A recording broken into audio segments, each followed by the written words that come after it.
मित्रों, आज हम चर्चा करें लगन और राशि। यानी लोगों को बड़ी भ्रांति रहती है कि ये लगन क्या है, राशि क्या है। तो देखिए, इनमें बड़ा अंतर है। राशि क्या है, कुछ लोग अपने नाम के आधार पर राशि गणना कर लेते हैं, उसी से एक कुंडली का गोज यानी अपना भविष्य जानना चाहते हैं। जैसा कहते हैं मेरा नाम मुकेश है, सिंह राशि है जी, आप इस पे बताओ मेरा भविष्य क्या बनता है। मुझ पर शनि की 7.5 चल रही है। कुछ लोग कहते हैं शनि की 7.5 जी हमसे खत्म ही नहीं होती, पहले गई थी फिर आ गई, यानी शनि की 7.5 नहीं खत्म होती। तो देखो, इस अंतर को हमें समझना पड़ेगा, क्योंकि आप ये देखिए लगन क्या है और राशि क्या है। जब हम किसी जगह पर स्थिर बिंदु पर खड़े होते हैं तो पाते यह है कि 24 घंटे के अंतर, यानी 12 घंटे की रात और 12 घंटे का दिन, 24 घंटे में जिस बिंदु पर हम खड़े हैं वहां पर पृथ्वी की दैनिक गति के आधार पर पूरा ब्रह्मांड हमारे सर पे ऊपर, यानी जहां पर हम खड़े हैं ऊपर ऊपर गुजर जाता है। तो इसका मतलब ये हुआ कि जो 12 राशि हैं, जहां हम खड़े हैं, जहां हम स्तर हैं, हमारे सर से गुजरेगी। तो आने वाली जो राशि हैं जब 2-2 घंटे करके जाती है, यानी 24 घंटे होते हैं और 12 राशि होती है, तो एक राशि को 2 घंटे में लगते हैं गुजरने में। इस तरह से दैनिक गति, वार्षिक गति, दैनिक गति, प्रतिदिन की गति गुजरने में जब वो हमारे सर से ऊपर गुजर के जाती है तो उसे तो लगन कहते हैं। यानी किसी भी प्रत्यक्ष बिंदु पर जब एक राशि किसी प्रत्यक्ष बिंदु से पृथ्वी की दैनिक गति के अनुसार गुजरती है उसे हम लगन कहते हैं। अब राशि क्या है? राशि चंद्रमा के आधार पर है, यानी चंद्रमा से संबंध रखती है।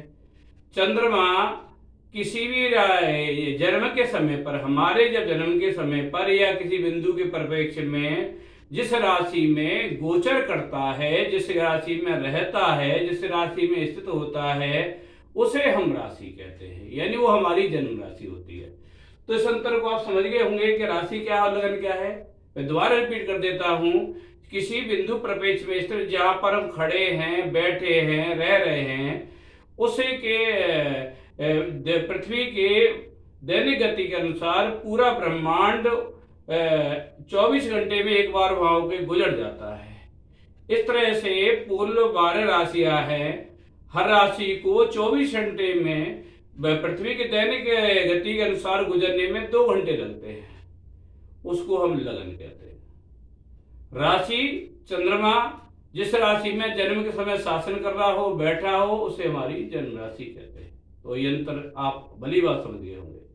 अब हम बात करें पृथ्वी की दैनिक गति क्या होती है, दिन रात का बनना क्या बनता है। इस ब्रह्मांड में पृथ्वी सभी ग्रहों की जो ग्रह गति करते हैं, 7 ग्रह, यानी वो सब पूरब से पश्चिम को गति करते हैं, यानी भचक्र की गति पर पूरब से पश्चिम को घूमते हैं। दैनिक गति के अनुसार सभी घूमते। ब्रह्मांड में स्तर कुछ भी नहीं है। पृथ्वी पश्चिम से पूरब को गति करती है, यानी अंतर समझिए कि अन्य ग्रह पूरब से पश्चिम को गति करते हैं, जबकि पृथ्वी पश्चिम से पूर्व को गति करती है। इस नियम के अनुसार, इस तरह से इस नियम के अनुसार पूरा ब्रह्मांड पूरा ब्रह्मांड एक बार हमारे ऊपर गुजर जाता है। उसी के अनुसार दिन बनते हैं, उसी के अनुसार रात बनती है, उसी नियम के अनुसार ऋतुएं बनती है, उसी के अनुसार जो भी हमारे जीवन में परिवर्तन है उसी नियम के अनुसार होते हैं। यही कारण है कि ग्रहों के प्रभाव पृथ्वी पर पड़ते हैं। यानी अगर पृथ्वी की दैनिक गति अन्य सभी ग्रहों की अनुकूल दशा में, उसी दशा में हो, तो पृथ्वी पर ग्रहों के प्रभाव नहीं पड़े। लेकिन पृथ्वी की जो दैनिक गति है सभी ग्रहों की विपरीत दशा में होती है। विपरीत दशा में होने के कारण जो ब्रह्मांड से होकर ब्रह्मांड में गति करने वाले जो ग्रह हैं एक बार पृथ्वी पर ऊपर गुजरते हैं। इससे सभी ग्रहों के बारी बारी से पृथ्वी पर प्रभाव पड़ते हैं। उस पर रहने वाले सभी जीवों के प्रभाव पड़ते हैं, वनस्पतियों पर प्रभाव पड़ते हैं, जो वस्तु उत्पन्न होती है उस पर भी प्रभाव पड़ते हैं। तो यह हमारी दैनिक गति के कारण है। इसी नियम के अनुसार दिन और रात बनते हैं। अब ग्रहों का हमारे जीवन पर प्रभाव और उसका कारण क्या बनता है, तो देखिए यही कारण बनता है कि ग्रह जब पृथ्वी की दैनिक गति के अनुसार जब ग्रह गुजरते हैं तो अपना प्रभाव हमारे जीवन पर डालते हैं, क्योंकि हम पृथ्वी पर रहते हैं। इसलिए पृथ्वी पर जब ग्रहों के प्रभाव पड़ते हैं तो हमारे ऊपर भी पड़ते हैं। हमारे ऊपर प्रभाव पड़ने के कारण ग्रह हमारी मानसिक स्थिति को बदल देते हैं, और उसी कारण जब हम कार्य करते हैं तो उसके कुप्रभाव में फंस जाते हैं।